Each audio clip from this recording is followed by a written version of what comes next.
it's like I've got so much to get off my chest, bro, because people don't understand what trading is. Yeah. First and foremost, you know what I'm saying? And my perspective was changed by a person. So I want to be that person now who changes the perspective.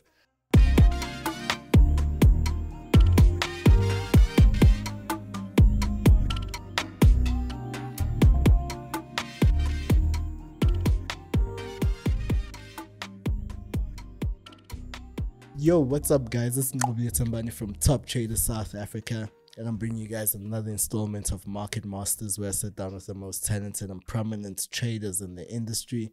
And today I'm joined by another prominent and talented trader in the industry, Kyle James. That's it. That's where it ends. That's where it ends, dog. That's where it starts. We're not going further, bro. Yeah, I'm sitting down with Kyle James. Thank you so much, Kyle, for pulling through. Appreciate it as well, bro. Appreciate being here. Yeah, no, I'm excited for today's conversation. Same. I can tell you're very relaxed and chill guy. Yeah, 100%, bro. Yeah, and I think definitely I've got a list of I've got topics that we're gonna get into today, and I think you're the right guy for it. I'm excited, bro. I've got quite a few things as well to talk about. Yeah. Always, obviously, like I said to you earlier, like seeing the podcast. And there's so many things I want to talk about, bro. You know what I mean? So, yeah, I'm super excited to chat with you, bro. Yeah, no, let's get to it. But before we get into it, how are you doing? Yo, bro. How's life? Busy, dog. Yo, too busy. Yeah. But we're blessed, bro. I'm very happy. This year so far has been insane. Like, I'm barely having time to breathe, bro. You know what I mean? But, yeah, we don't complain about that. You know what I mean? So I'm very happy, very blessed. And very grateful, bro, in general. But John, yourself, how you been, bro? Yeah, we good. Very busy busy as well. The 100%. podcast, we're trying to make sure that people continue to get valuable information, continue to learn from, especially from the guests that keep coming on week after week. Yeah, you know, 100%. we're just going strength to strength. And yeah, the podcast is doing well. The channel is doing well. We're chasing 100K subscribers. We can see, bro. We can see. Yeah. We're chasing that 100K subscribers, and yeah, soon, very soon, very soon. Bro. But you're here. Yeah. And I'm excited. No, you've got such great energy. You know, from the moment you walked in, I'm like, man, I like this guy. I appreciate that, bro. Yeah, and I think we're here to have a conversation just between two guys and a few thousand other people. Yeah, and I think we definitely, like I said, obviously I prepare for every interview, and I know we're definitely going to get into the prop firm space because you're very deep into that. Yeah, big time, bro. Yeah, big time. So I think definitely there's some questions I want to get, I want to ask and get some things out of you. But before we get into all that, you know, Kyle James, you're here. Who are you? Where do you come from? And I really want to hear the life before Forex. Of course, yeah, bro. OctaFX has launched a renaming campaign and rebranded as Octa. The campaign aims to showcase the brand development, including diversification of trading instruments for clients and implementation of new product features to make trading clear and accessible for everyone. OctaFX is changing their brand name to better match the variety of financial services they offer. Beyond just Forex, they also offer commodities, stock indices, and cryptocurrencies as well. Octa remains a reliable global Forex trading platform. Since 2011, it has offered a high-end trading experience to more than 40 million trading accounts in 180 countries. To celebrate Octa renaming, I'm going to give you the TTSA promo code TOPTRADER for 100% bonus to your deposit. The link is in the description. Trading made clear with Octa. Yo, dude, like, it's been I went to boarding school, first of all, so originally I was born in Kempton Park, and pretty much grew up in Boksburg side, obviously with the rings. From the East Rand. I was from the East Rand. I am from the East Rand, bro. And recently moved to the Lani spots, Sainton. Moved to Sainton recently.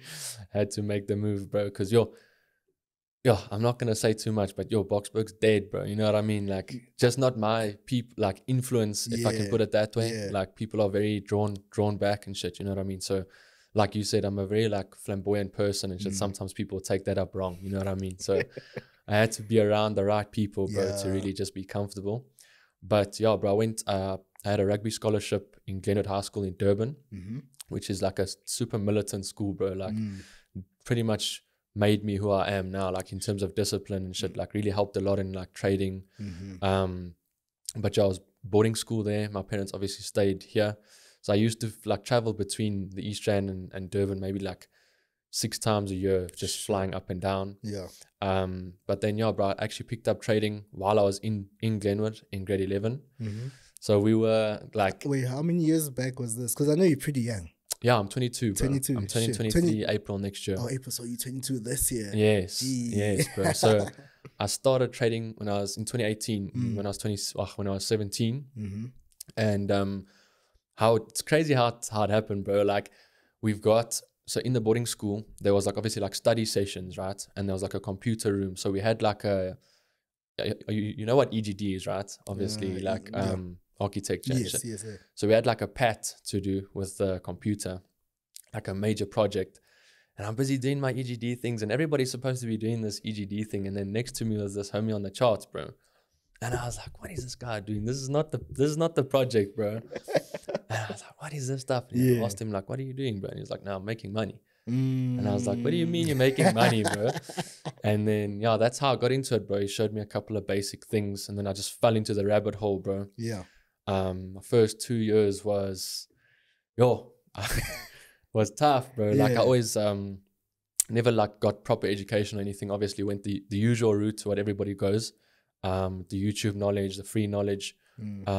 And I would say like I didn't grow up in like super humble beginnings, but my rents were always like middle class. So we had money to like, my parents had money to come down to Durban and watch my rugby and stuff like that. So I had some sense of funding from them where I could have literally just asked them to like buy a course for me. And the nice thing is my rents were never like against anything, basically. Like beautiful. Obviously not against anything, but you get what I'm saying in terms of like making money and stuff.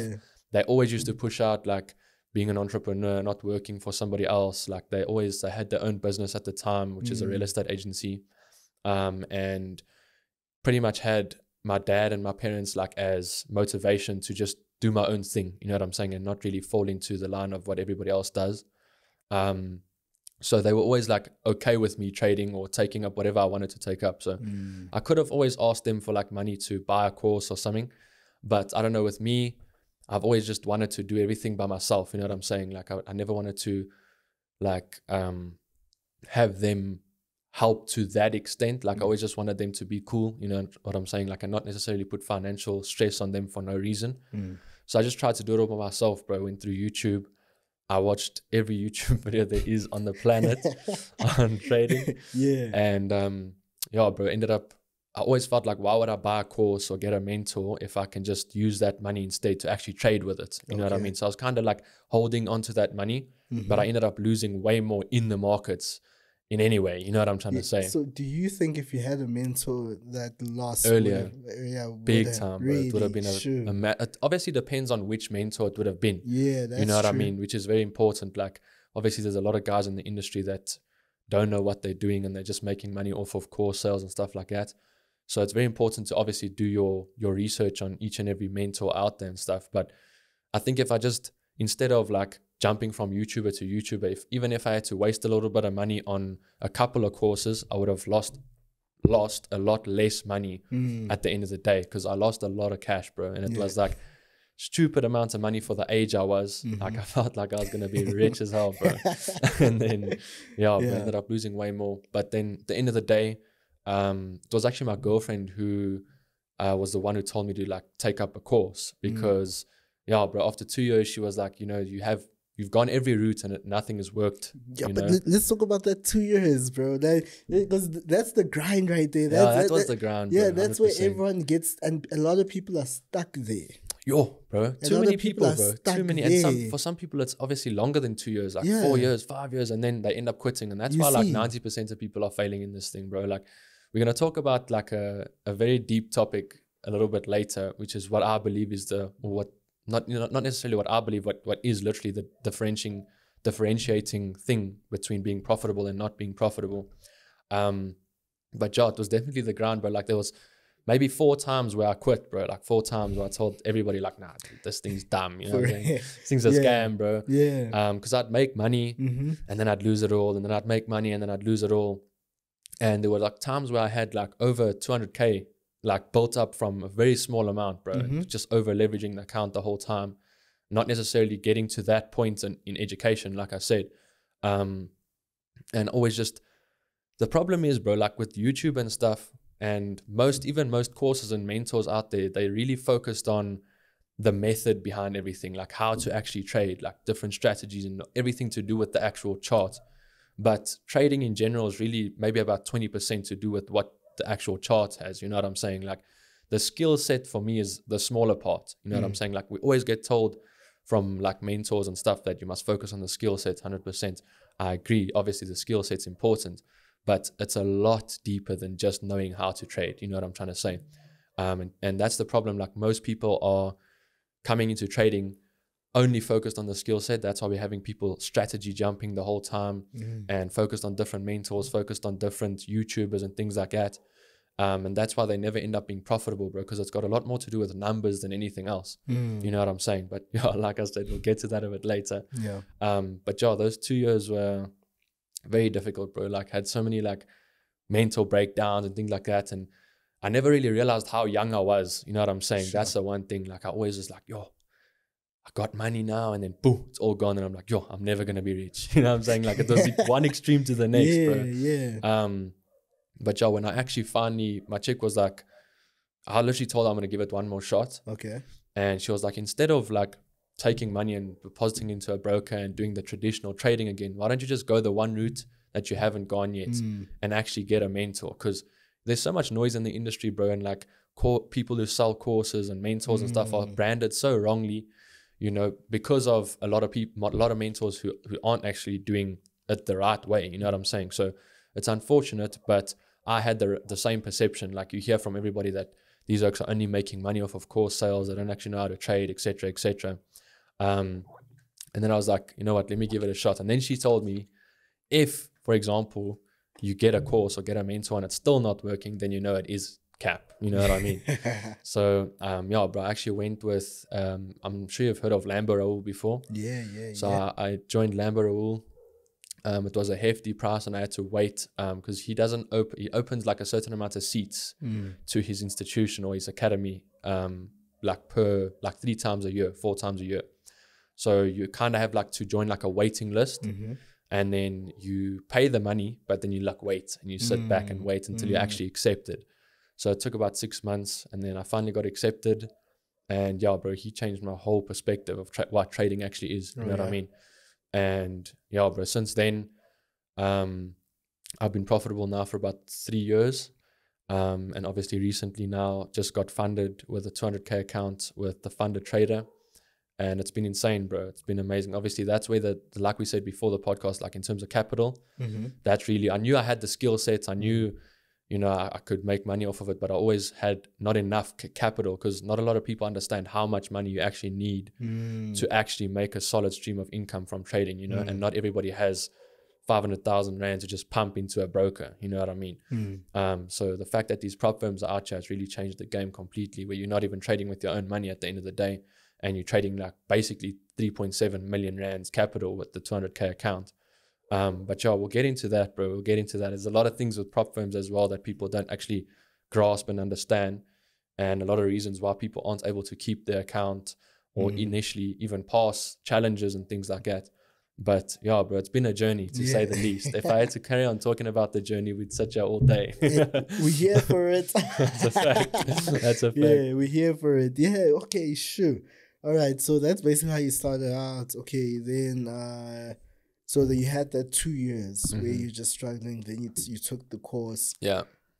Mindset wise, when it comes to your mindset, that switch up after taking the course, what changed? So, yo, bro, it's actually amazing, right? And I think a lot of people are gonna learn a lot from what I'm about to say. So if you focused like on the podcast, like really just focused on this part, because what I'm gonna say now really changed my perspective, and it's changed all of my members' perspectives obviously as well. And it's really my main goal with, you know, MMFX and being a mentor is my main goal, is to push out this narrative. So I'm sure you've heard of it before, but not a lot of people actually explain it right. You know what I'm saying? So let's say you and I were playing a game of heads and tails, right? We're flipping a coin. Obviously, it's a 50-50, either heads or tails. And let's say the rules of the game is, obviously, we're gambling, basically. We're putting money on each and every coin flip, right? Let's say the rules of the game is you make double the amount that you're risking per coin flip, right? And you can play this game unlimited amount of times. However, obviously, you've only got a certain amount of money to risk initially. So because it's a 50-50, let's say you've got 100 Rand in total, okay? Because it's a 50-50, most people are like, you know what, I kind of need to be lucky for it to land on what I'm predicting it to land, right? So like I said, if it lands on what you predict it to land, you make double the amount that you're risking, right? So most people see it as 50-50. It's a coin flip, right? It's a gamble, basically.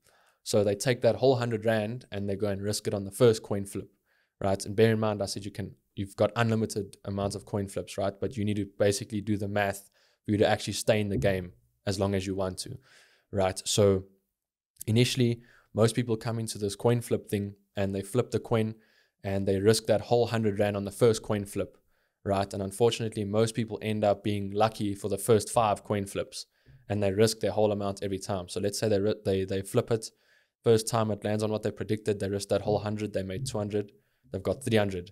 They go risk 300, they make 600, they got 900. They go risk 900, etc., right? So let's say at the end of the, you know, 5th coin flip, or at the 5th coin flip, they're at like 2,500 Rand and they only initially had 100 Rand, right?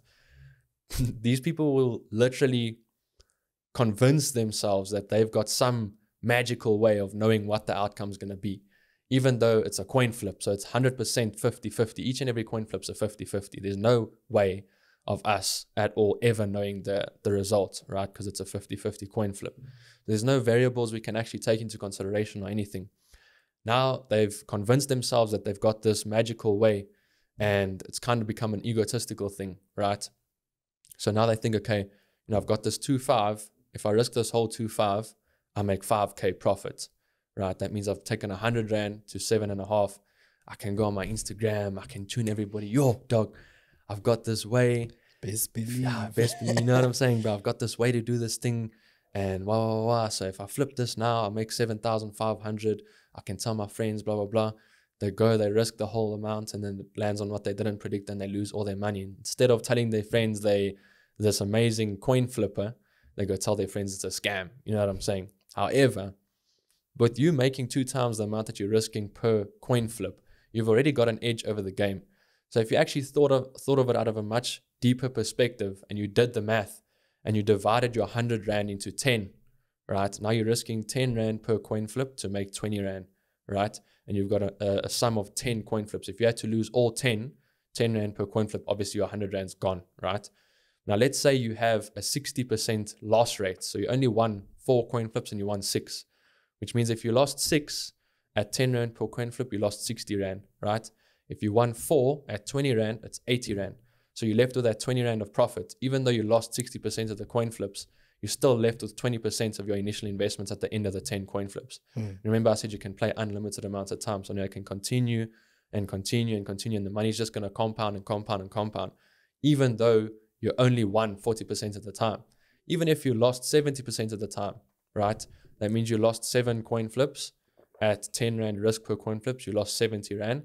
The other 3 that you won was obviously 20 Rand times 3 is 60. So you only lost 10 Rand out of the initial 100 Rand, right? And once I understood that, bro, I was like, yo, the trading is exactly the same. Every single setup is basically a 50-50, regardless of whether you trade smart money concepts, you know, price action, trend lines, doesn't really matter. Obviously, there's each and every strategy that some strategies obviously work better than others, and some have better risk to reward than others, right? But the initial edge that you have has got nothing to do with the actual coin flip or the actual method that you use in your trading or the actual strategy.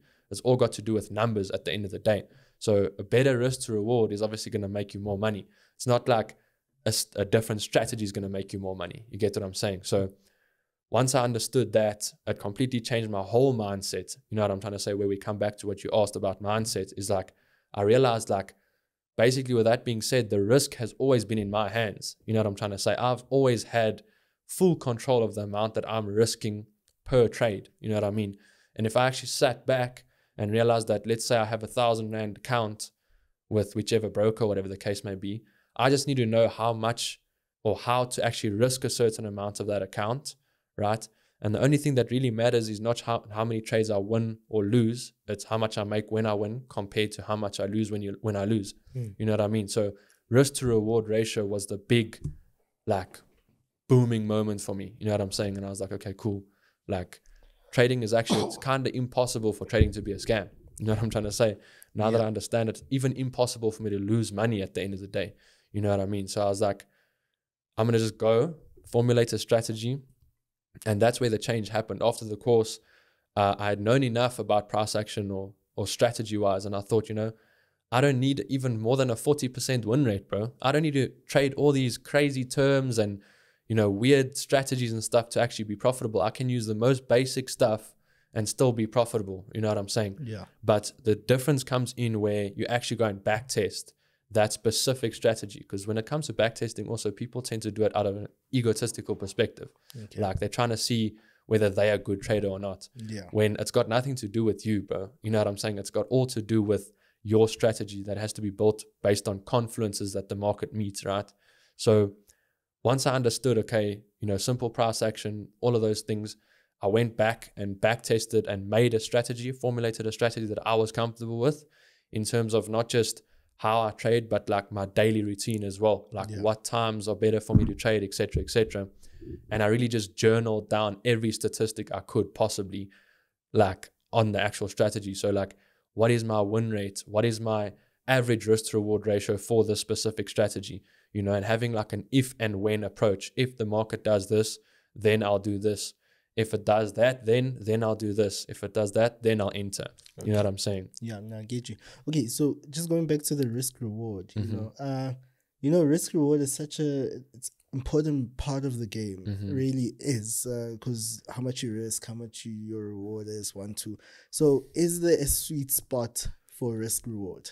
I would say yes. Well, like I said, depending on your strategy, bro. Okay. So if you have like let's say you're a person, like I said, also depends on your personality. So if you're somebody who doesn't like losing, right, you don't necessarily need to look for 1 to 2, 1 to 3, 1 to 4s, because, you know, getting 4 times your risk means your take profit is 4 times the size of your stop loss. So you need to have quite a bit of experience, you know what I mean? And you need to be able to actually have the emotional stability to hold the whole trade, to be able to monitor the whole trade without any emotions, to actually get to that take profit. You know what I'm trying to say? So within the trade, there might be 4 different areas before it actually hits your take profit. That's like iffy areas where the market might reverse from that area, whatever the case may be. And you need to be able to see what the market's doing around those areas, right? For you to actually make a calculated decision on whether you're going to keep your trade in or not. You know what I'm trying to say? And a lot of people can't do that because they're too focused on the actual money amount. You know what I mean? So it depends, bro. Like if you're somebody who doesn't like losing, you can always just look for like a 1-to-1. You know what I'm saying? But that means that you have to have like a 60-70% win rate. Yeah, you know I was about to ask that, because a 1-to-1 is exactly, bro. It's like saying we might as well just go to the casino. You see what I mean? So yeah. You need a strategy that's providing, like I always say, you can't have both. You can't have like a 70% win rate and a 1-to-3. If that was the case, then any hedge fund on the planet's going to phone you tomorrow. You know what I'm trying to say? So you need to sacrifice one of the two, regardless of or dependent on who you are as a person. If for me personally, I don't really care about losing or winning. As long as when I win, I make 3-4 times the amount that I'm risking, I'm cool with losing. That means I can literally lose 3 trades in a row, and 1 trade's going to put me back at break even. You know what I'm saying? So it doesn't matter which one it goes in direction, the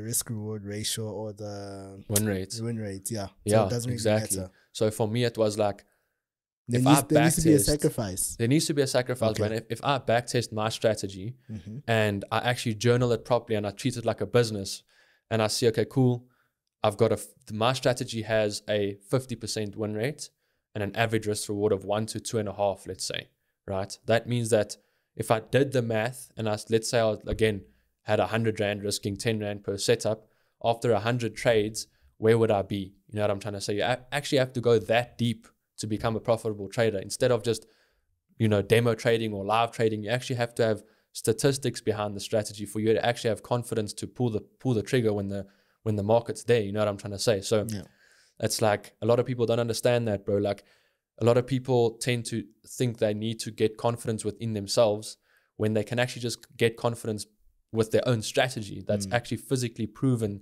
and statistically proven to be profitable. So for me, when the market presents my strategy, or when my strategy presents a trade, I pull the trigger without even caring, you know what I'm trying to say, because it's been back tested.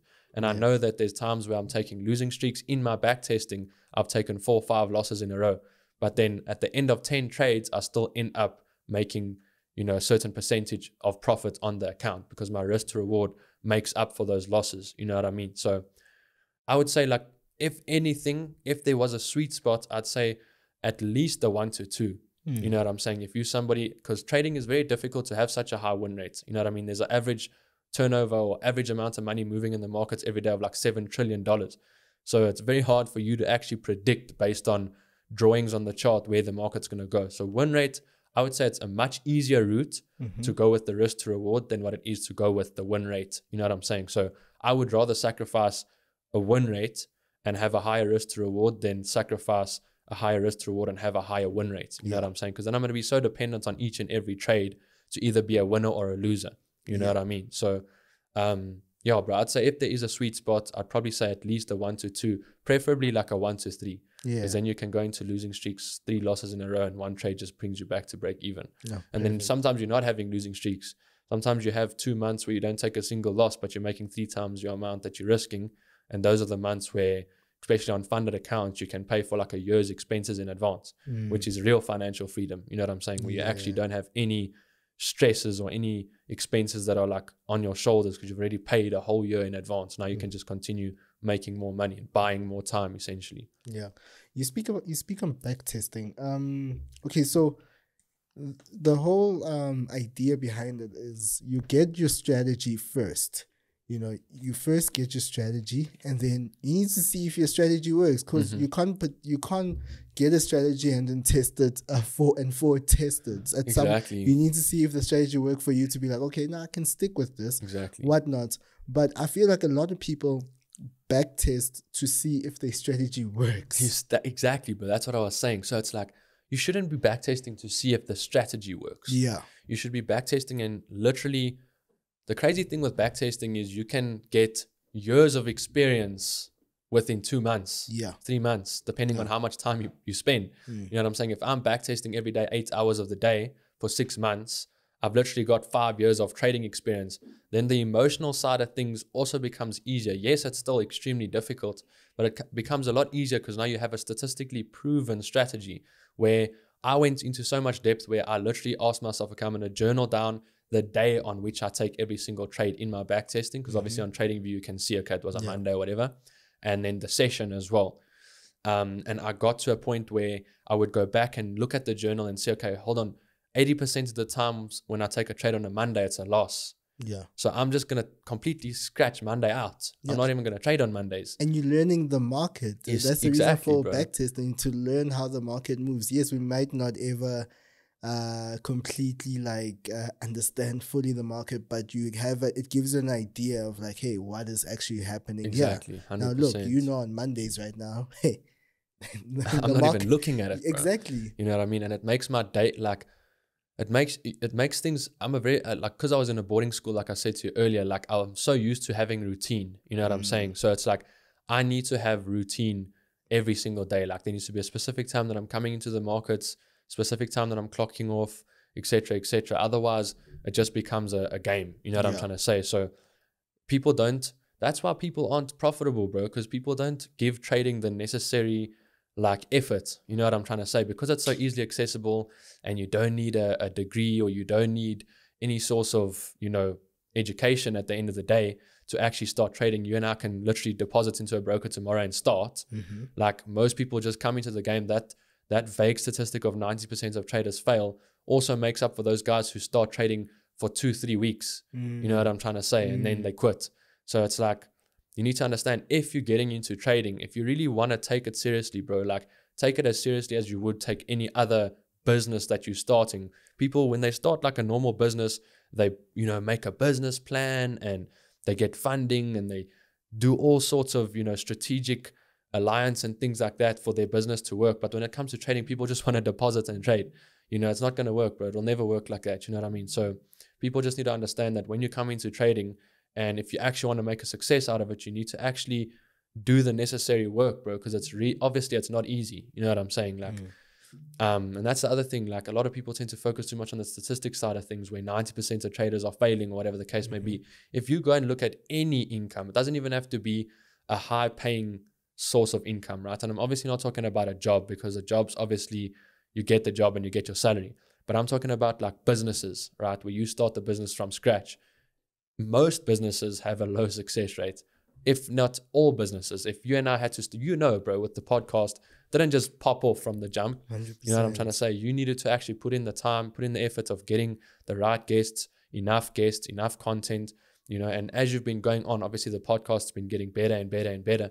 And it's the same thing with trading. Like, you're going to find your groove over time. You know what I'm saying? And it's a skill set at the end of the day, bro. It's like anything else where you, on the technical analysis side of things, bro, you can get better every day. You know what I'm trying to say? It's something that you can get better with, but that doesn't necessarily mean you're going to win each and every trade, or it doesn't necessarily mean that you're going to have a higher win rate at the end of the day.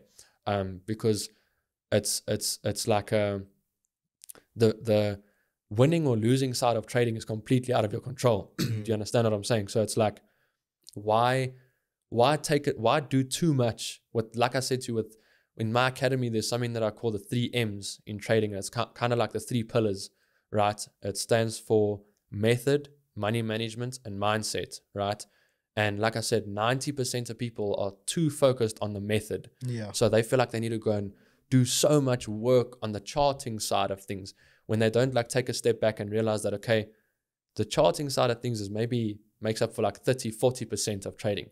But the rest is actually business, you know, money, finances. You know what I'm trying to say? Like, it's actually just got to do with money at the end of the day, bro. Simple numbers, simple maths, like any other business. If you and I had to start a restaurant today, and we're selling pizza at 100 Rand, but it costs us 200 Rand to make the pizza, we're never going to make money, bro. People are going to think that because our restaurant is packed every single night, these two guys must be printing cash. Meanwhile, it costs us double the amount that we actually get from the business. So a lot of the times you see that a lot in real life business as well, is these super busy businesses, all of a sudden, boom, bankrupt, gone, shops closed. You know what I'm saying? Because people don't understand that it's deeper than just selling pizza, bro. You know what I'm trying to say? It's got to do with numbers, how much it costs you to make the pizza, and how much you actually charge for it. You know what I mean? Yeah. So, you know, it's profit to loss, bro. You know what I'm saying? It's risk to reward. And then trading has taught me to see everything else in life with the risk to reward approach. You know, if I'm going to be renting instead of buying, I want to ask myself, what is the risk to reward with me renting? You know what I'm trying to say? Or compared to buying. Yeah. Because again, that's another topic in terms of outside of trading, financial side of things. I'm a very I guess you can call it like a money-driven person. I love finances. I love like how money works and stuff. So there was a time where I sat down and actually did the calculations again, because everything really comes back to maths for me, bro. Like numbers, you know what I mean? And everybody thinks, 100K, lots of money, right? Per month. If you make 100K a month, you print in cash. But if you actually did the math, bro, 100K times 12 is 1.2 million, bro. There's cars out here for 1.2 million. Yeah. And then those same people that are making 100K a month rent property for 20, 30K. You know what I'm saying? And then at the end of the year, they've dropped 400,000 Rand out of their 1.2, and that money is gone. They can never get it back. You know what I'm saying? Whereas if you had a bond and you're paying for a house and it's your house, you might be paying still 25K a month, but at the end of the 3 years, you can sell the house. It's your house. And you can make all the money back that you spent on it. So you essentially were living for free for 3 years. You know what I'm saying? And then that's where I realized it would be stupid of me to spend more money on more liabilities. You know, regardless of the amount of money I'm making, I don't want to be renting property. I don't want to be, you know, buying a car that's going to cost me 20K a month that I'm literally just pissing away at the end of the day. I want something to actually, money is so scarce, bro. Like, you can become bankrupt quick. You know what I'm trying to say? It's very easy to spend money. And if you don't have financial literacy in general, like, again, people focus too much on how to become rich and the method side and selling the product, etc., etc.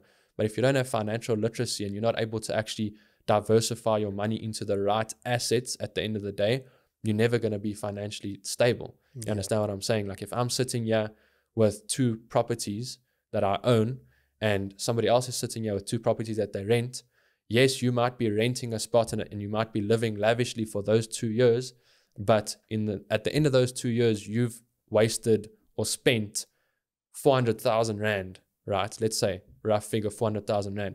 Maybe I've also spent that 400,000. The difference is there's no way of you ever getting that money back, that exact money that you spent. But for me, I own the property, so I can sell the property and make all the money back at the end of the day, and possibly even, a profit on the initial property that I bought. You know what I mean? So yeah, bro, again, comes down to a lot deeper than just the actual method side of things in life. You know what I mean? Yeah, 100%. So yeah, bro. 100%. Okay, cool. So you now, when do you actually start making money from trading? Because you just mentioned that you struggled for like 2 years. You've been profitable for 3. Yeah, I would say maybe like 2 years and 8 months, basically. Because I was like, once I understood what I mentioned to you earlier about the whole risk to reward thing, I literally went, bro, I kid you not, like my chick, if she was here, she would be able to testify. And at the time we were living in like a cottage in my parents' place. And my trading desk was like by our bed, basically, right? Yeah. So I used to back test every day for like 6 months, right? But I used to spend about 4 to 6 hours, depending on how my day looked, literally just back testing, bro, and getting the stats behind the strategy. And sometimes I'd be back testing till 2, 3 in the morning. There was another guy who I'd like to shout out. His name is Henku. He's not like in the educational space or anything at all. He's just one of my good mates, and him and I used to literally sit and Friday nights, bro, Saturday mornings, 2 o'clock in the morning, backtesting the strategy on Zoom calls together, where I share the screen and we just backtest and formulate the strategy. And yeah, I literally just backtested for like 6 months.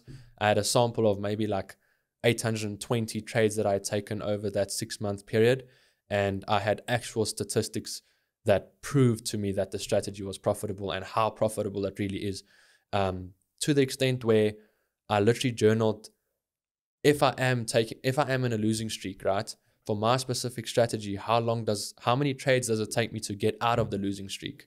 You understand what I'm trying to say?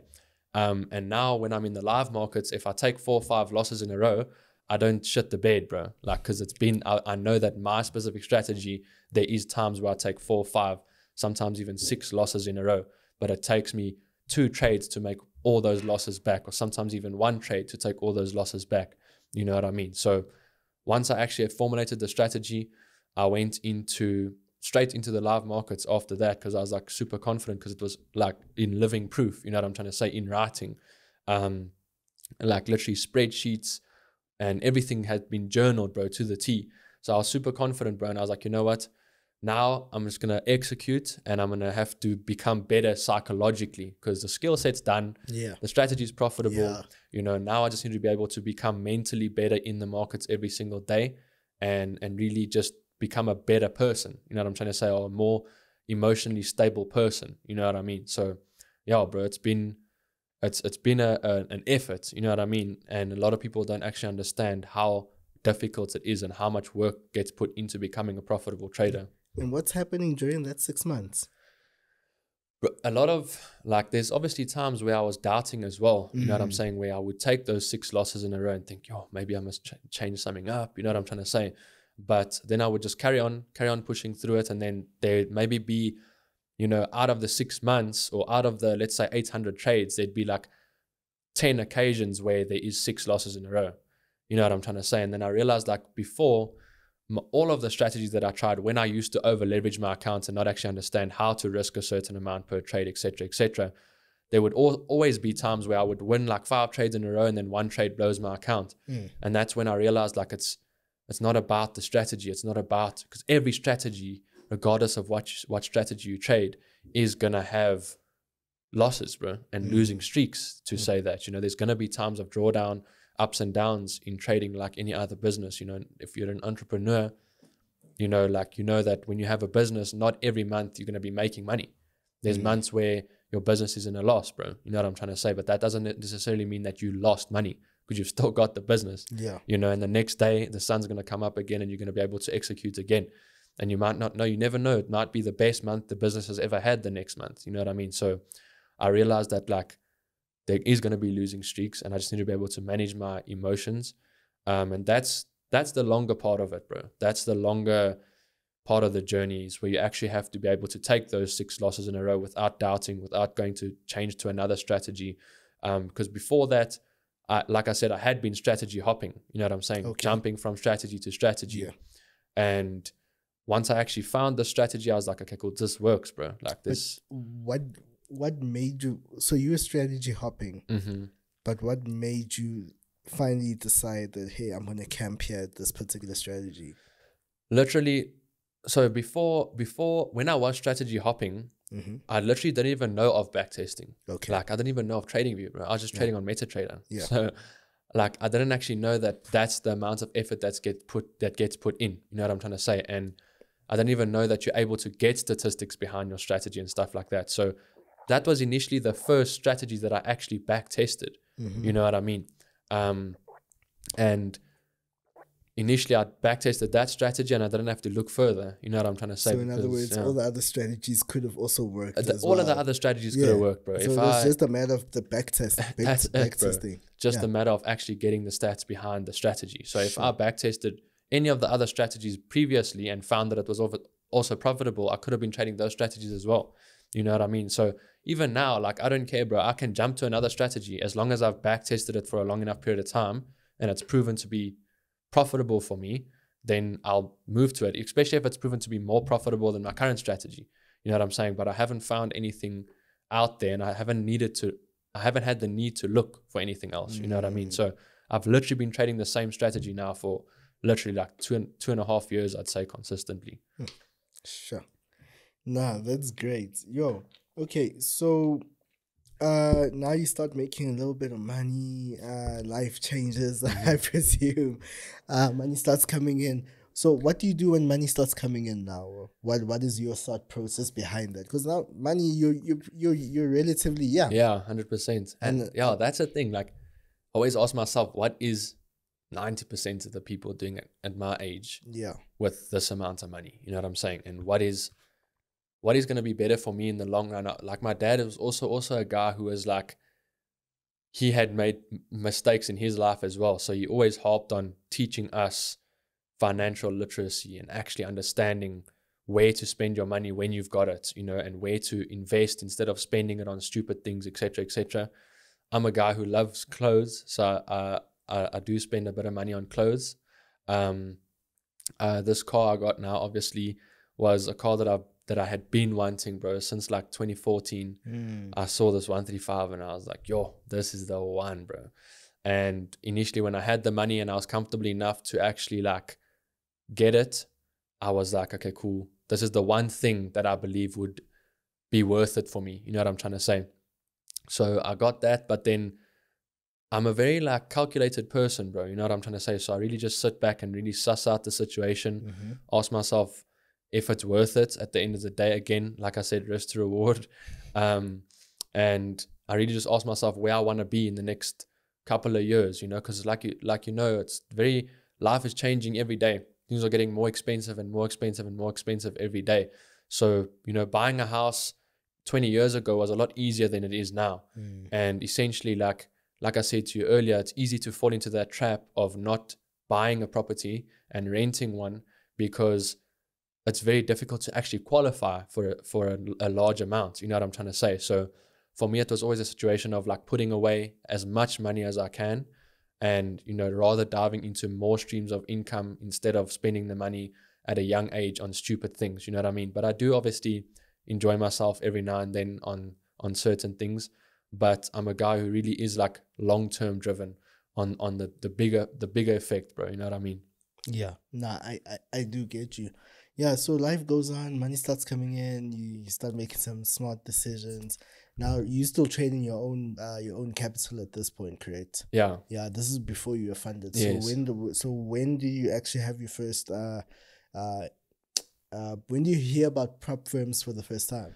So funny enough, it was with Lambo Raul, because he was at FTMO at the time, and he had like the highest withdrawal yet from FTMO, and he was the one who kind of opened my eyes towards it.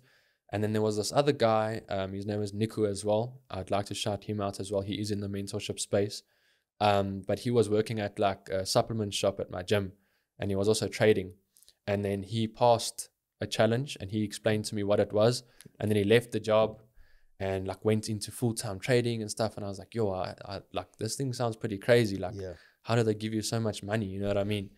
So I did a lot of research, but then when I went to Lambo, it was like a thing of first becoming profitable before actually taking a challenge, because that's a lot of things, a thing that a lot of people tend to like, how can I say, like they underthink it, if that's a thing. Like people just jump straight into challenges because they want that capital. However, they're not even profitable yet. You know what I'm saying? So it's like, you need to be able to, if you can't manage $1,000 of capital consistently for at least a year, if you can't bring in solid returns off of $1,000 account in terms of percentages, then how are you going to manage $200,000? You know what I'm trying to say? So you need to actually, I always tell my members as well, try and, even if it's a demo account, bro, you know what I'm trying to say, and you actually take it up seriously.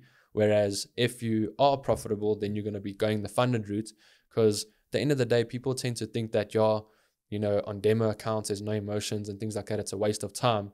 But at the end of the day, if you actually are serious about making money out of trading, you're going to be treating the demo account almost like a real account. You know what I'm trying to say? Because you want to actually find the stats behind your strategy, behind your business. You know what I mean?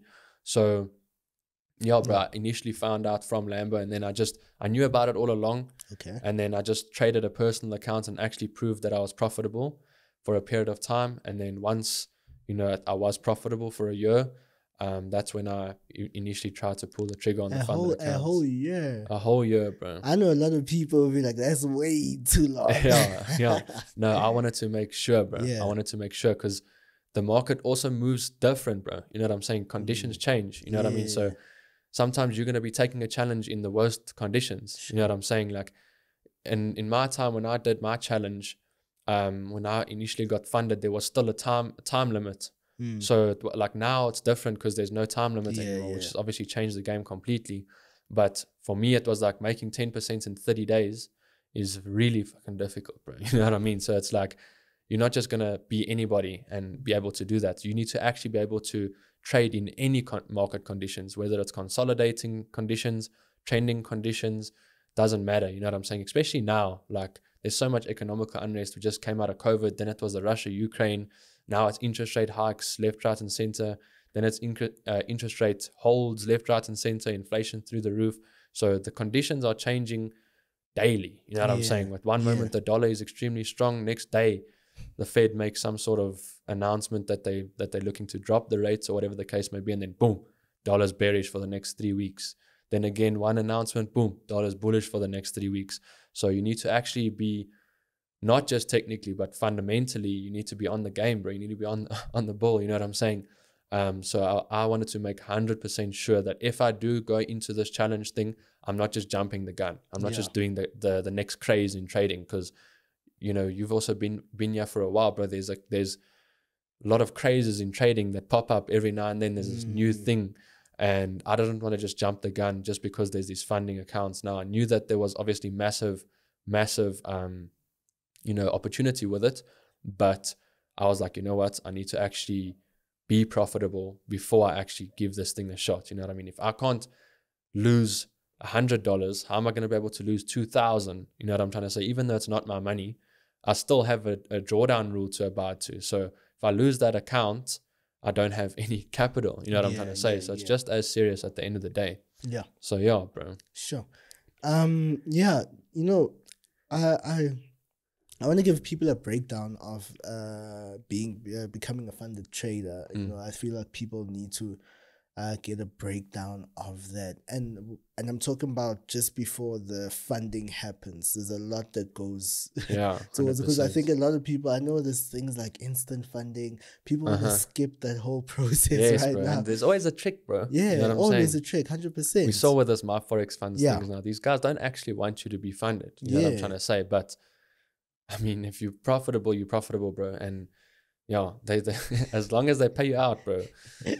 Yeah. So can you just give us a bit of insight, especially when you started out, you know, because I just want to get like, especially they just give somebody, the next person, like insight as to what you did during that process. 100%. Yeah, during the first two challenges and then the funding, right? Yeah. Yeah. So it's actually crazy. My journey was crazy, bro, because with most prop firms, I am with the funder trader, right? Most programs had like obviously a time limit, but if you, let's say that the target's 10%, right, and you end the amount of days, so your time limit is reached, but you ended the challenge in profit, let's say even 2%, 1% in profit, then they give you a free retry, right? So you can retry start from the beginning basically for free. So I got 5, bro. 5 free retries, bro. Sure. 5 free retries. So I started it. So you were just being profitable. I had just been profitable, you know what I'm saying? So I was profitable for a year on personal, and then I was profitable for a year on funding without actually being funded. Sure. You know what I'm saying? So it was a journey, bro, and it was very difficult mentally, like extremely tough mentally. And nobody actually understands when you have these targets to hit, especially with a time limit. That's why this time limit thing has changed everything so drastically, because you one moment you're up 8%, you've got 2% to go. You're like, I just need one trade, then that next trade's a loss. Then you're like, okay, it's cool. I just need one trade, 1, 2, 3, it's cool. Then that one's a loss. Yeah. Now you're down 5%, you were up, you were this close to passing.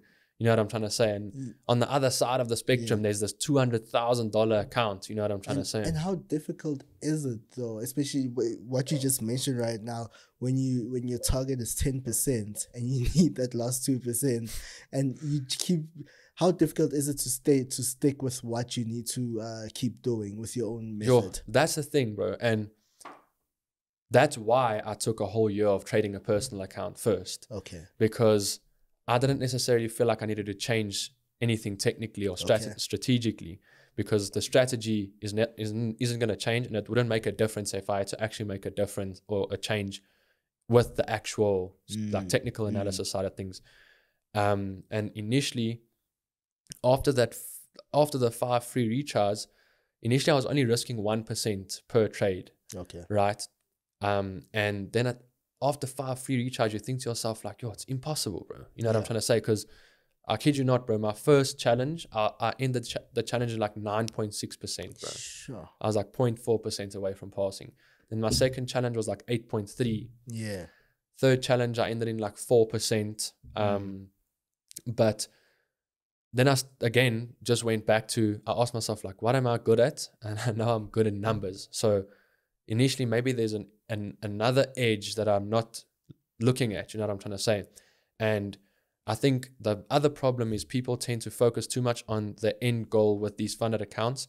So they see the $200,000 account and they hold on to that so much that they just want the free retries when it was the time limit. Obviously, they just wanted the free retry at least. So you'd be up like, let's say 5%, and then you've got like 2 weeks left. And then you're like, okay, cool. I'm going to trade the account until I'm only 1% up. Worst case scenario, I get the free retry. You know what I'm saying? Because you're trying to hold on to that 200K, but initially you only paid 15,000 Rand or $1,000, or let's say 100K challenge, only $500, which is 10,000 Rand. So you're not actually losing the 200K. You're just losing that 10,000 Rand. You know what I'm trying to say? Which you can make anywhere else outside of trading or on a personal account to just do another challenge. So I had to make the mental shift into, you know what, I don't care if I lose the 15K that I spent. You know what I'm trying to say? I'm actually just going to go ahead and give it a little bit more risk, put a little bit more risk behind every trade. Yeah. So I started risking 2% per trade instead of 1%. Okay. So I knew that, okay, if I have a 1 to 3 on 2% risk, that's literally 6% in one trade. You know what I'm trying to say? I could pass this challenge in 2 trades. You know what I mean? And that's where the difference came in. And that's when I initially passed it. So I risked 2% per trade. And then the first challenge. Okay, I want to just get a proper breakdown of what you say when you say you're risking 2% per trade. Reason why I'm asking is that, okay, so when you say per trade, at this point, what's the account size? 200K. 200K at this point. Okay, cool. So until 2% per trade. So does this mean that you're gonna open So your stop loss basically is 2%. Yeah. So on a trade, just one, not compounding, or do you separate the trades? Yes. So per trade. Per trade. So my stop loss, the pips of my stop loss, will obviously determine the lot size I'm entering. Okay. You know what I'm saying? So that's another thing that funded accounts teaches you.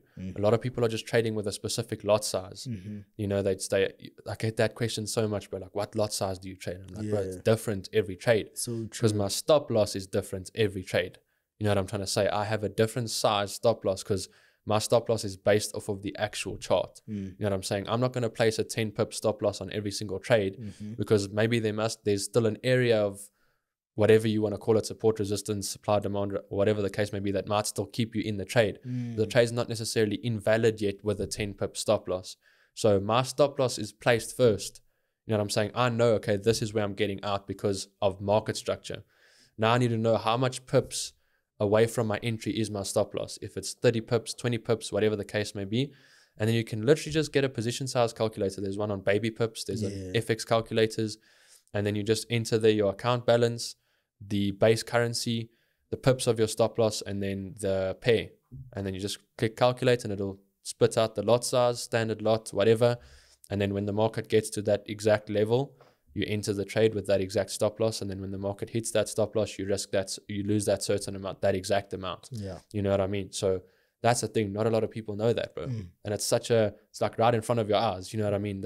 The pips and all of the terminology is not just there to be there. You know what I'm trying to say? True. Like the pips has an actual thing to do. The lot size and the pips are like, is a calculation together. You know what I'm trying to say? People think that, hey, look, what you're mentioning is so true though. Right. It's so, because I think also when you go on social media, you just see like it's just one set. A person's been trading 50 cents for all the trades and whatnot. It's crazy, and what you're saying is so true because every trade is different. And you know what? I'm not gonna expose people, dog, but when you're checking these homies, opening up 15 one lots, you need to ask yourself, bro, is this guy actually managing his risk? Yeah. Because you might as well enter 15 lot. Yeah. With a certain stop loss, bro. Yeah. So these guys who are entering 15 one lots on one trade aren't traders, bro. You understand? When you actually understand trading, a mate of mine, I'm sure you know Wayne.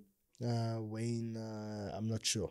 Oh, shit, bro. I'm sure he was on the podcast before, man. But Wayne. we were talking to each other the other day, bro. Oh, Dwayne. Dwayne. Yes. Sorry, man. Yes, yeah. Bro, we were talking the other day and we were speaking about the same thing. Him and Chris as well. We were talking about once you are profitable, and you understand the numbers behind trading, like I mentioned to you earlier, it's very easy to differentiate between who is a trader and who's a marketer. If you are a profitable trader, like the real traders know who's actually doing it and who isn't. Yeah. Because it's so obvious, bro. Yeah. You know what I'm trying to say? Because like I said to you now, there's O's opening 52 0.2 lots. And you're like, what are you doing, bro? You know what I'm trying to say? And there's guys trading NFP on the day. You know what I'm trying to say? It's buying 2 minutes before the news release. You're like, bro, what are you doing? You know what I'm trying to say? That's not trading. Do you understand what I'm trying to say? And the ugly part of it, bro, is like, or the good part now is that the real traders are standing up, and we're not exposing the fake traders by name, but we're making it obvious on how you can differentiate between who's actually doing it and not. You know what I'm trying to say? So it's like a situation of, it's very easy, bro. And we just trying to point it out every now and then subtly for the people, for you to see, okay, this guy's not actually a trader, bro. It's not actually worth it for me to buy this guy's course because he doesn't actually know what he's doing. You know what I'm trying to say? So yeah, bro, there's so much to talk about on that spectrum as well. Yeah. Okay, so you go 5 times. You go for it 5 times. So what happens on the 6th time? So on the 6th time, like I said, I was risking 2% per trade, right? Okay. And my strategy's average risk reward changes from now and then in terms of conditions, but over a long period of time or a long period of back testing, like I said, like 800 trades, the average risk reward is like a 1 to 3. So like a 1 to 3.2, right? On my specific strategy. So I knew that, okay, if everything plays out right, because that's exactly what you need with these challenges, there is a sense of luck to it. Yeah. Because you're solely reliant on market conditions when you have a time limit. Now that you don't have a time limit, bro, you can risk 0.5% per trade and trade it for a whole year. You know what I'm trying to say? But now you have 30 days, bro. And that's including weekends. And the market's closed on the weekend. You know what I'm trying to say? So you actually only have like 22 days of trading days to actually pass. And there's also not a trade every day. You know what I'm trying to say? When the conditions aren't there, you can't just, you have to thumb suck, you know what I'm trying to say? And you have to, that's when you kind of become reliant on like experience. I wouldn't say skill sets, I'd say experience, you know what I'm trying to say? Because after trading for such a long period of time, being on the markets every day, there's certain ways that the market moves that you've seen multiple times in the past, you know what I'm trying to say? But for me personally, everything's just probability, you know what I'm trying to say? Like, I just constantly weigh up the probabilities. If the market gets to this area and it's showing me signs of, for example, holding as an area of demand, then the highest probability is for it to go to the next price up here, right? It's like comparing the probability of where the market's coming to the area and showing me signs of holding as demand, right? If it holds that area, the probability of it continuing to that level up there is a lot higher than what it is for it to just crash to the downside. It could crash to the downside, but again, it's probability. It's probable. You know what I'm saying? So you just want to be on the side of the higher probability at the end of the day. Yeah. And that also completely changed my trading big time, bro. Simplified it a lot. Yeah. So when do you actually get your first payout? So my first payout wasn't massive because I wanted to get that deposit back. So you know when you get your first payout, they pay you back the amount that you paid to do the challenge. Yeah. So my first payout, I was like, you know what? You know, I don't think I'm going to go too heavy on it. I'm just going to get a normal little payout and then I'm going to get my deposit back. So I got my deposit back. I got like a payout of like literally just $1,000. Yeah. And then now recently I'm going to be doing 11K payout, bro, which I'm super excited for. I literally hit a gold trade 2 days ago, which was a 1 to 3. I was risking 1% of the account, which was $2,000. And previously had a couple of good trades. So now this is initially my first bigger payout because it's actually like 200K in rands in one payout. You know what I'm saying?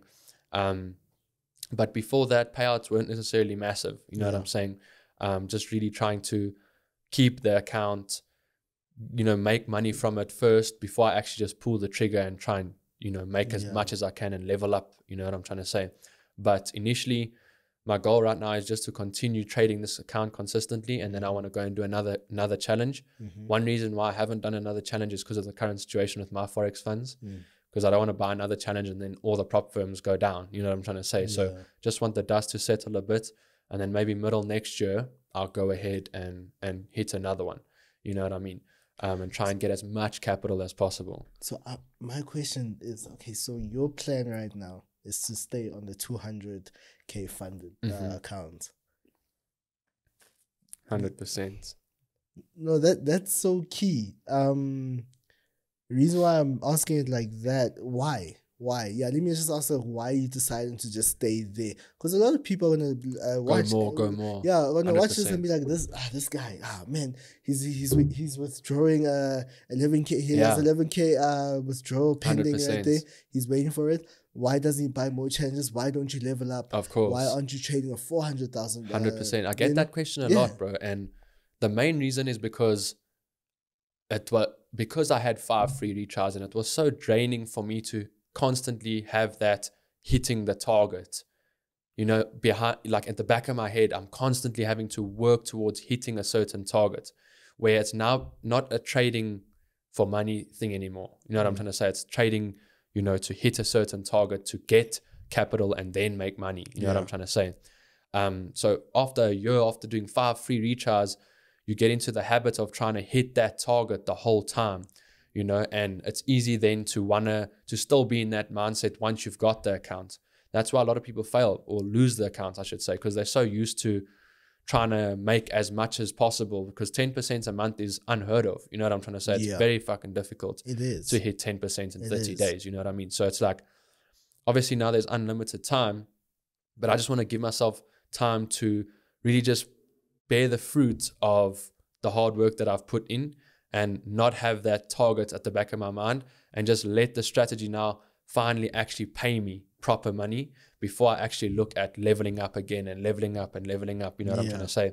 Because obviously it's like I could go and buy another challenge and buy another challenge and buy another challenge, but because you've been trading a challenge for a whole year, the emotional drain that it puts on you, like I said to you earlier, is like not a lot of people actually understand that. And they take these challenges and think that, but then they start it, like a lot of my members, they start the challenges and then they message me like, yo, this is actually a lot harder than I thought. You know what I'm trying to say? This is a lot more mentally draining than I thought. Because like I said, you're up 8%, then all of a sudden you would only need 2% left. And all of a sudden you're back down to 4% and you've only got 5 days left.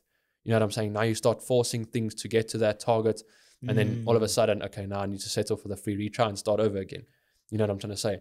Free retry, go again, you're up 6%. I only need this much, blah, blah, blah, blah. Take 3 losses, boom, you're back at 2%. Okay, I need to settle for the free retry. I don't have enough time. You know what I'm trying to say? I don't have enough risk in the account and time for me to actually hit the target. You know what I'm trying to say? So initially, it's just super draining.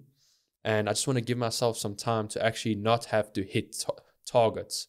You know what I'm trying to say? I just want to trade on my terms, take a setup when the highest probability trades are there, you know, and really just take a seat back and trade my plan like I want to trade it over a consistent period of time, instead of just trying to see what I can get from the markets every single day. You know what I'm saying? Because with these challenges, when there's a time limit, you're not necessarily taking the highest probability trade. You know what I'm saying? You're not taking proper, like, let's call it daily break of structures or whatever the case may be. You're now starting to trade on the 15, on the 5, on the, you know what I'm trying to say? Because you don't have time. You know what you have to make up the time. You have to make up the trades.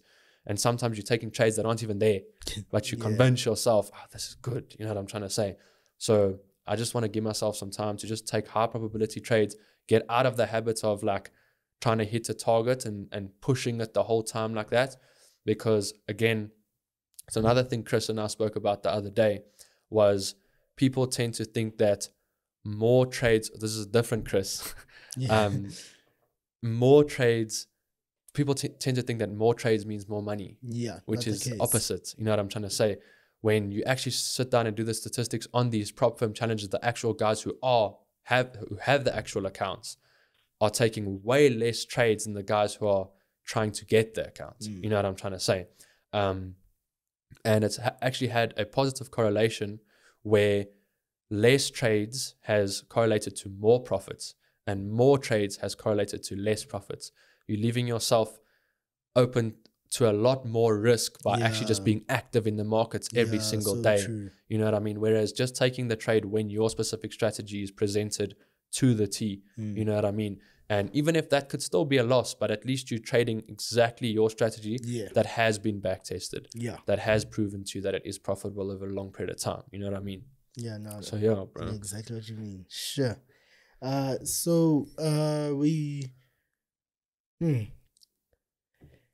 like the fact that you're staying here on one level. Like, it's so important. People lack patience.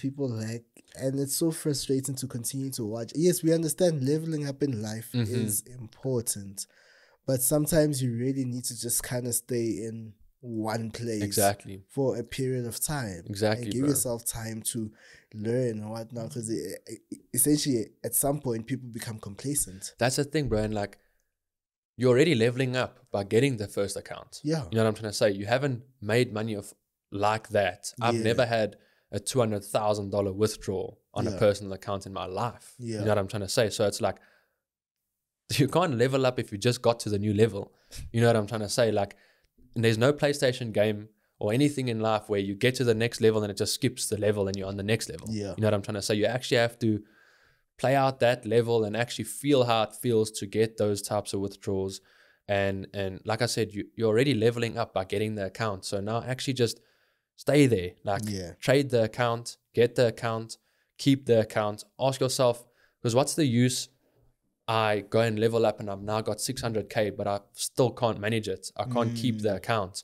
Then all of a sudden I've lost it. Boom, gone. You know what I'm trying to say? So I'd rather want to know I can keep the account as well for a long period of time. Come on. You know what I'm trying to say? I cannot just pass it and get 1 or 2 payouts. I want to pass it and get a payout consistently every month. You see, right there. I think because once you're a funded trader, after it's just all about withdrawing now. Exactly, bro. Because people are like, nah, I don't mind blowing. I'll just buy another challenge. Yeah, why? Why? You've got the 200K account, bro. And another thing, this is a big thing. Yeah. So you've got the 200K account, right? But remember, the drawdown still stays. Yeah. So you've still got, so for me, fortunately enough, before they did the unlimited days, the funded traders drawdown was 12%, the max drawdown. Yeah. So I passed it with that challenge. So I've got a 12% drawdown, right? Which means I don't actually have 200K. I've only got 12% of that 200K. So initially I've only got a $24,000 account. Yeah. So people think that they're risking 1%, which is $2,000 of the 200K. Meanwhile, they're risking 10% of the actual amount that they've got. They're risking 10%. Like, let's say your drawdown with most prop firms is 10%, right? Your overall drawdown. The people, when they get the 200K account, they think they've got $200,000. Meanwhile, they've got 10% of $200,000. So if you're risking 1% of 200K, you're risking 1% of you're risking 10% of the 10% that you've got. You know what I'm saying? So you actually only have $20,000. Now you're risking 1% of the 200K. And that's how they catch you, bro. Ooh, that's how the prop firms catch you, because you think I'm risking only 1%. Meanwhile, you're actually risking 10%. You know what I'm saying? Because if you have 10% and you're risking 1% per trade, you've got 10 trades to blow the account, basically. You know what I'm saying? Whereas, think about it. Think about it like this. If you had 24K account, personal account, would you be risking 10% per trade? Of course not. So why are you doing that on the funded account? That is a mindset. Right? Oof. Exactly. So I've halved that. Yeah. You know what I'm saying? And only once I've got enough to go ahead and risk that $2,000, then I'll risk that $2,000 in profits. You know what I'm trying to say? Yeah. That's why initially the first 2-3 payouts wasn't 11K, 10K, 8K, whatever the case may be. It was smaller than that because I was only risking 0.5% of the account, or 5% of the account, I should say, right? So 5% of the 24,000. Of the 24,000, yeah, okay. Exactly. So now that I've gotten the payouts and stuff, remember, like we were talking about leveling up, right? Yeah. Doesn't necessarily mean you the only way to level up is by getting more funding. You can also level up by eventually risking more per trade, because now you're obviously making more. You understand what I'm saying? So I have, now that I've gotten the withdrawal, first few, now that I've gotten the payout, the deposit back that I initially paid for, whatever, I'm a little bit more okay with risking more. Okay. So what I'm doing now is, because I have a 12% drawdown, I'm risking 1% of the account, which is initially 10% of the 24K that you've got. And I've got a 12% drawdown. So that means if I had to lose 6 trades in a row, I'm halfway to the drawdown, right? Okay. So if I were to lose those 6 trades in a row at 1% risk or 10% risk per trade, then I'm going to be halving the risk again. Okay. You understand? So now I had 6 trades, boom, till that. Now I don't just have 6 trades. I've doubled it. I've got 12 trades. Now. You know what I'm saying? So I might not get a payout this month, but at least I'm going to keep the account. Yeah. You know what I'm saying? I'm going to get out of that drawdown, and then once I'm back to 200K, I can ramp up the risk again. Okay. You know what I'm saying? And risk that 1% or 10% of the 24K or 1% of the 200K. Sure. And the other thing is, again, the reason why I haven't gotten more challenges is because of what happened with my Forex funds. Okay. The biggest prop firm just flopped. You know what I'm saying? So it's like, the main thing for me is, I feel like these funded accounts also not the be all end all, bro.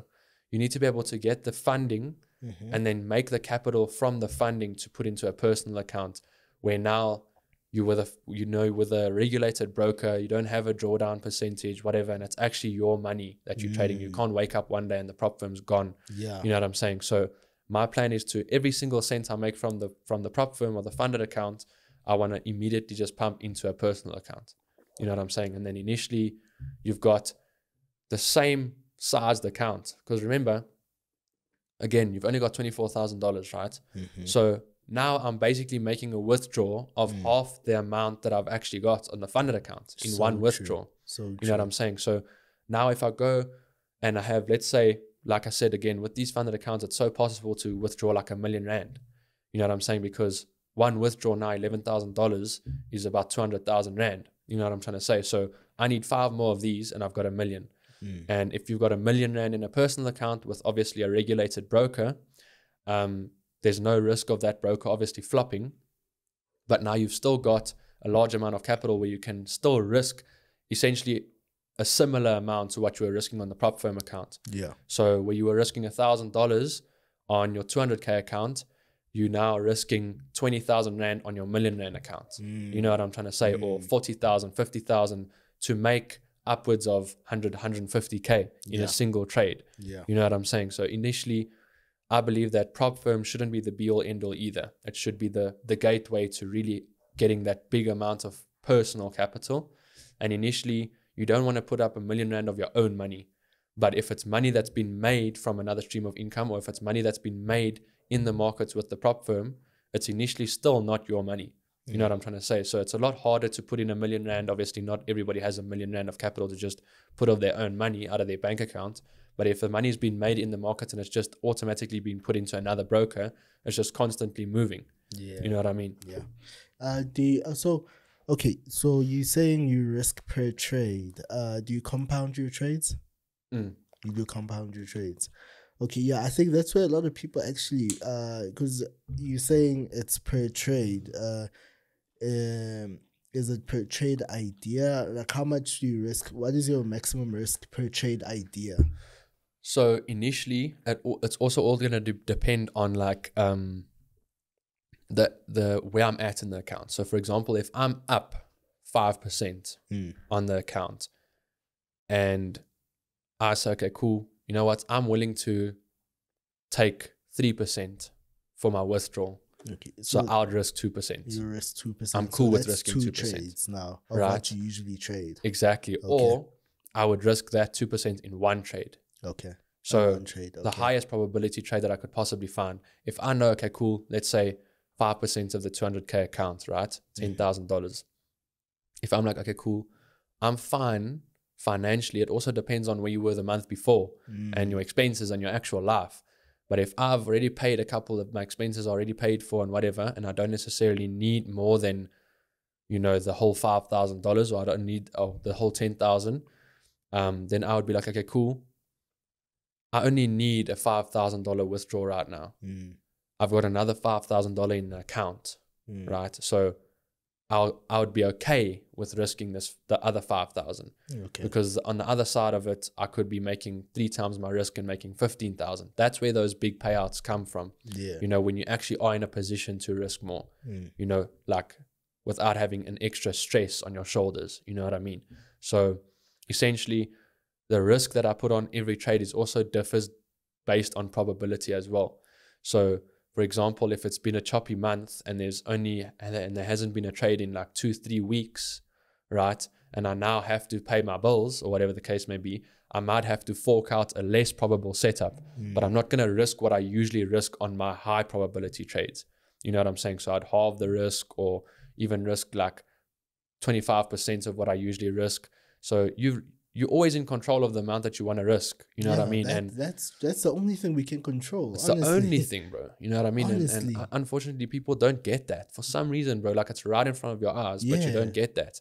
And that's why most people think trading is a scam, bro, because they don't get that. Like, they really just think it's all about trading. They really just think it's all about buying and selling. You know what I'm saying? And it's so much more. You know what I mean? And what's funny is that so much goes into just pressing 2 buttons, but buy or sell. 100%. So much goes into just that function. It's only 2 buttons, buy or sell, but it's so difficult. That's so true, bro. That's so true. Sure. Yeah. This has been good so far. So tell me, what's the vision with your trading? What's the vision with the trading you're trading? So I've obviously got I think in terms of my trading, I'm in a position now where I'm just going to continue doing exactly what I'm doing now. Like, I'm extremely comfortable with the strategy. I've got the capital, you know, now I'm just going to be trading, you know what I mean? But in terms of my personal brand and this industry, I've got a much bigger goal than just selling a course or selling mentorship. It's really to change the narrative. That's why I've got so much to say on this podcast. That's why I wanted to come on, because I was like, I've got so much to get off my chest, bro, because people don't understand what trading is. First and foremost, you know what I'm saying? And my perspective was changed by a person. So I want to be that person now who changes the perspective. And it's good to see that we've got guys like Dwayne, Chris, you know, these real traders. I can shout out a few other people who are actually doing it, you know what I mean? And they are able to actually, we as a group of real traders are trying to suss out the fake traders. You know what I'm trying to say? And we're trying to clean up the industry, bro, and really, because it's not nice, bro, when somebody asks you, what do you do for a living? And you say, I'm a trader. And he's like, bro, cap. You know what I'm trying to say? Like, this guy's a scammer. Do you sell a course? You know what I mean? And the industry's been completely misconstrued, bro. You know what I'm saying? And unfortunately, the people before, like us, I would say, the people that initially were the founders of like Forex mentors and stuff like that, unfortunately, they sold the wrong narrative to the people. And it's deep now. You know what I'm trying to say? People are deep into the rabbit hole, and it's going to take a lot of effort and a lot of people and a lot of time to actually get people out of that rabbit hole. You know what I'm saying? And actually get people to understand what trading is from a business perspective, you know, because it's amazing, bro. Once you actually, like I said, once you actually understand what trading is, no other business will really interest you. You know what I'm trying to say? Once you actually understand the numbers behind trading and stuff, anybody who is a businessman or whatever, if I had to go to the richest businessman on the planet and explain to him exactly how trading works, he'd want to do it. You know what I'm saying? Whether it's a side thing or whether it's a main thing, it makes sense. You know what I'm trying to say? It makes more sense than most other businesses. You know, it's a lot easier actually to make money as a trader than any other business. You know what I'm saying? So it's like, that's my goal, is to change people's perspective, change the narrative, especially in South Africa, on how trading actually works. And it's been a long goal of mine, you know what I'm trying to say? And now it's finally getting put out there. You know what I'm trying to say? People are realizing, people are waking up. And yeah, I can't imagine where the industry in South Africa is going to be in the next 2 years with the people that are now getting the right recognition. You know what I'm trying to say? So yeah, overall, just building my personal brand outside of actual trading, but more on the mentorship space, and really helping people. In my academy, bro, it's been insane. Like, we've literally created, I think we had 21 funded traders now, bro, from scratch.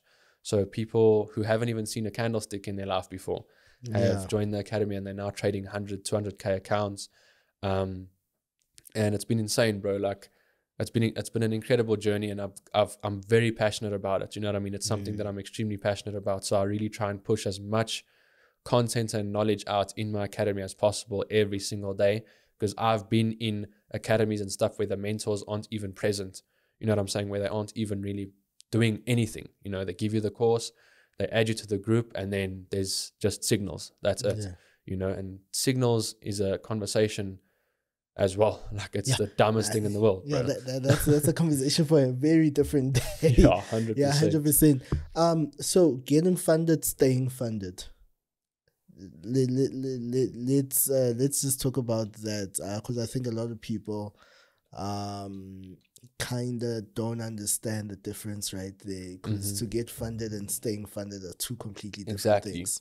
Again, coming back to when we were talking about leveling up and taking more challenges, it's like when you're trying to get funded, it's a completely different style of trading. You know what I'm saying? And people don't understand that. They see, the one thing that I've realized is people pass the challenge, they make that 10% in a month, and then they think they can make that 10% when they have the funds. You know what I'm trying to say? And it's like, you can, of course, but you understand that you're going to have to trade the same type of aggressive style. Then, you know what I'm trying to say? You have to take a step back. Once you've got the account, you have to take a step back. You know what I'm saying? You have to lower your expectations immediately. You know what I mean? Because you've seen the statistics of only 4% of people who get funded keep their account in a long term. You know what I'm trying to say? So scary. It's crazy, bro, because again, people are in that habit already. They've tried so hard to get the challenge, bro. Nobody I know has done a challenge and passed one time, first shot. You know what I'm trying to say? So it's going to take a few efforts, and those few efforts build bad habits as well, and good habits, obviously, but build bad habits in terms of once you've got the account, now you're still going to be risking the same amount. Now a lot of people think, you know, again, one withdrawal, 200K, that changes my whole life. You know what I'm trying to say? So they hunt that, and then they find themselves in a 6% drawdown. They've only got 4% left. Then emotions creep in where they haven't been experienced enough again, coming back to why I was trading a whole year on personal capital, because the psychological aspect is, like I said, the thing that takes the longest. So I've been in 6% drawdowns on a personal account where a lot of the times emotionally I'm over it, and then I'm just like, you know what, fuck it, I'm just going to risk the whole account. Sure. You know what I'm trying to say? I'm just going to risk the whole thing. Or when you've got the accounts and you're not necessarily experienced enough, you could have 6% drawdown and be like, fuck it, bro. Yeah. I'm just going to risk the whole 4%. You know what I'm trying to say? Yeah. A lot of people do that, but as crazy as it sounds, the stats are right there in front of you. You know what I'm saying? And if you look deeper, I don't know if you've seen this, but if you look deeper into it, like my Forex funds and them have released these statistics, right? Yeah. The people who are failing challenges, like 78% of these people don't even place a stop loss, bro. Do you understand what I'm saying? So it's like, don't look at those statistics, bro, because those people don't know what they're doing. They're not even trading with a stop loss, which means they're just entering a random lot size as well, hoping for the best. You know what I'm saying? And once it goes further into drawdown, they add more positions, like stupid things like that, bro. And like I said, that's why there's that vague statistic of 90% of traders fail, when it's really just a stupid statistic, bro, because those people are part of that 90%. You know, these people that are buying 18 one lots instead of just buying 18 lots with a certain stop loss, losing a certain amount if the trade doesn't go your way. You know, and again, if you and I to get into an argument or debate, I should say, on something, nobody wants to be wrong. We're going to try everything to prove that we are right. You know, and in trading, you can't prove it because you're going to be wrong, bro. You know what I'm trying to say? That the market's going to hit your stop loss, or it's going to continue going down and blow your account, and you're going to have to swallow the pill of being wrong. That's why people also fail in trading, because they narrow it down to either being right or being wrong, or winning or losing. Nobody on the planet likes losing. I mean, who loves losing? You know what I'm trying to say? So it's like people who, again, trading is also like a very personal thing, bro. You know what I'm trying to say? Like extremely personal. Like if you're not somebody who can take being wrong, then you're gonna be that guy who doesn't place a stop loss, or who continuously moves the stop loss, or enters in more trades while they're in drawdown, or things like that, you know. And I've come across these people during the whole period of me being a trader. You know, I've come across these things. And another thing that I wanted to touch on as well was there's also a huge difference between being a trader and learning how to trade. Okay. So every second guy is telling you they've been trading for 6 years, 7 years, 8 years. You haven't been trading for 6 or 7 years if it took you 3 years to become profitable. You're not going to go to a doctor, or you're not going to go to a university and go to, you know, the people who are studying to become a doctor and ask them what do they do for a living, and they're not going to tell you they're a doctor. You know what I'm trying to say? If you're studying to become a doctor and somebody asks you what do you do for a living, you're not going to say, yeah, bro, I'm a doctor. You know what I'm trying to say? You're studying to become a doctor. So if somebody asks you what you do for a living and you say you're a trader, but you haven't been consistently profitable for a year at least, you are not a trader, bro. You're still learning to trade. You understand what I'm trying to say? You're still in the process of becoming a trader. If you're not paying your bills with trading money, if you haven't made at least 5 withdrawals consistently in a row, you are not a trader. You understand what I'm trying to say? You can't say you're a trader if you have made $1,000 withdrawal back in February and you haven't made a withdrawal until now. You know what I'm trying to say? Because that's the thing, bro. Every second guy now is a trader. Yeah. You're not. And they're withdrawing what they've deposited now. You see what I'm saying? It's not even profits. It's not even profits, bro. That's the thing. And then the crazy thing is they'll go put that on the Instagram. Yeah.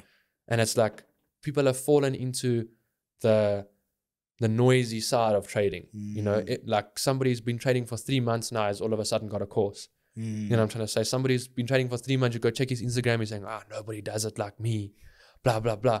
What are you talking about, bro? We traders, we don't fight. You know what I'm trying to say? Like, one day I'm going to say it's selling from this level. Next day you're going to say, no, it's going to sell from this level. The one day I'm going to be right, the next day you're going to be right. One day I'm going to be wrong and you're going to be right. The other day I'm going to be right, you're going to be wrong. We don't have control over it. So who are you competing with, bro? Yeah. You know what I'm trying to say? Stop getting into the noisy side of it. Stop acting like trading is a movie, bro. You know what I'm trying to say? Trade your strategy without the noise. Keep quiet. get consistent. And then once you're actually consistent, again, I only launched MMFX a year ago, bro. Literally October last year, I launched MMFX. Yeah. Before that, I had been profitable for 2 years before. So I didn't just launch MMFX 3 months.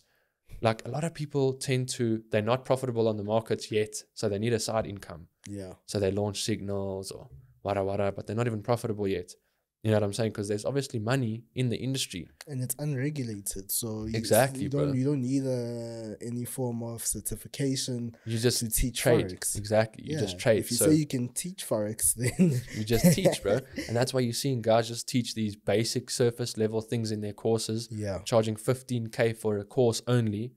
You know what I'm saying? And then driving a Range Rover. So you think, okay, this guy's obviously making money. And again, there's nothing wrong with selling courses. I sell a course. I have a course. Nothing wrong. I'm a mentor. There's nothing wrong with it. However, if you can only sell a course if you actually are profitable, bro. You know what I'm saying? If you're making money from the markets, then there's nothing wrong with making money from the industry. Yeah. You know what I'm saying? But if you're not making money from the markets and then you're making money from the industry, hey, you're just feeding, it's going to come back to you, bro. I believe that. At some point. You know what I'm saying? I believe that, bro. Point. Like, I believe that whatever you put out into the world will come back. You know what I'm trying to say? Might be only when you're 40 years old and you're working on a construction site or something, but you're not going to be in the game for long. Like, I said it the other day, like, only the real guys are going to last, bro. Like, all the other bullshit, it's literally here today and gone tomorrow. You know what I mean? So it literally is, bro. Yeah. Like, you see, how many mentors have you seen pop up, disappear? Yeah. Pop up, disappear. Lots. You know, so many, bro. And that's if, like you asked Nana what my goal is to stay. You know what I'm trying to say, for long. My goal is to stay and really change lives, bro. I think changing lives is a very vague thing to say, but I'd say change perspectives and really give people opportunity, because it's all up to you at the end of the day. I can provide you with setups every single day, webinars every week, a course, everything. But at the end of the day, it's all up to you whether you're going to make it successful or not. You know what I'm trying to say? If you put in the work, it's going to work. If you don't, it's not. And again, same thing with my academy is I don't accept just anybody, bro. You know what I'm trying to say? Like, I have limited seats in my academy. I don't just accept anybody. I really want to know. That's why I've been doing these like free consultation things where I jump on like a one-on-one Zoom call and we talk about trading. I explain what I explained to you with like the coin flip thing, and I tell them what's included in my academy and stuff. And then I also want to see who they are, you know, and what their goal is. Why are they on this consultation? Are they here for a side hustle? Are they here for the main thing? You know, and what is their goal with trading in general? And if they're only here for a quick buck, or they're only here for a certain period of time, then I don't want them in my academy. To be 100% honest with you, I'd rather have you keep your money and do something else, because at the end of the day, you're going to be that guy to blow your account without listening to me, and you're going to say, I blew your account. Yeah, that's you know what I'm saying? And it's like, bro, you were the guy who placed that specific lot size. Yeah. You were the guy who didn't place a stop loss. Yeah. You know what I'm trying to say? So many mentors are so concerned with getting the money out of your pocket into their pockets. They don't consider the brand. They don't consider anything else. It's like, oh, okay, another the one. reputation. Yeah, reputation is so important. It's deadly. Like, my reputation is more important than anything else for me. Like, because with bad reputation comes short-term money. Yeah. You know what I'm trying to say? So if I have a good reputation, it's only going to get better. You know what I'm trying to say? 100%. And word of mouth is the thing, bro. You know what I'm trying to say? If word of mouth is bad about you, long-term, like you said, a year later, you're going to have no course sales or no mentorship or no influence on anybody. But if you're actually doing what you say you're doing and more, and exceeding people's expectations, and actually making money off of the markets consistently and proving it, like for me, bro, there's people who can trade. Again, another topic for another day, but there's obviously brokers that give you a demo account that says real. Yeah. You know what I'm saying? And that you can't necessarily prove whether it's real or not. Yes. But if you're a funded trader, my shit's like on the website, bro. Yeah. You know what I'm trying to say? Like, my trading, my performance is physically journaled on a dashboard on the funded trader. And I'm also not with a prop firm that just popped up. Out of you know nowhere. what I'm trying to say? I'm with a very, very, you know, a respected prop firm that's been in the industry. I'm not just going to message them and say, oh, I can get you guys 50 guys onto your prop firm. Would you give me a fake account? You know what I'm trying to say? It's impossible. They're not in it for that. So it's like, you must be very wary, bro, when you come into this industry. You must be very wary. Heavily so. You need to actually you need to be able to find enough proof. That's why I'm doing these in-person consultations on a Zoom call where you can feel my energy, know exactly who I am, my journey, what trading is, and I can feel your energy. You know what I'm trying to say, and see what you're about as well. And if you also are fitted for this trading thing in the beginning, you know what I'm trying to say in general, like, would you actually be able to make a success based on the person that you are? Yeah. You know what I mean? Because then I know that at the end of the day, if I make more profitable traders in my academy, that's a better thing for me than obviously just getting a course sale. And again, Ruan and I actually spoke about it just the other day. Like, we were talking about like how we can't be those guys. Like, I struggle to grasp the fact that there are those guys out here that don't even trade really, that are like providing signals and courses and things like that, or like doing seminars and stuff like that, bro. Like, how do you talk about trading, and how are you so confident in your lies? You know what I'm trying to say? And it's like, one thing that Andrew Tate also said was, it takes a lot of energy to keep a lie afloat. You know what I'm trying to say?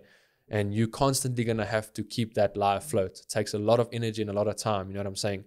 And I'd rather just be real and transparent from the jump. You know what I'm trying to say? And be honest with people from the beginning, bro. Yeah. Sure. Now we spoke. You got anything you want to get off your chest? Yeah, this other guy. No. Okay, cool. Just some closing questions. Your biggest loss, and not biggest in terms of monetary, but just the biggest loss where you felt like you lost something. I would say there was a point where like I felt like this is my last straw. And I think I had like a $4,000 personal account, and I had like a losing streak. I wasn't managing my risk at that time either. And I was like, you know what, bro, I'm just gonna full port this account, and if it works out, great. If it doesn't, I'm done. You know what I mean?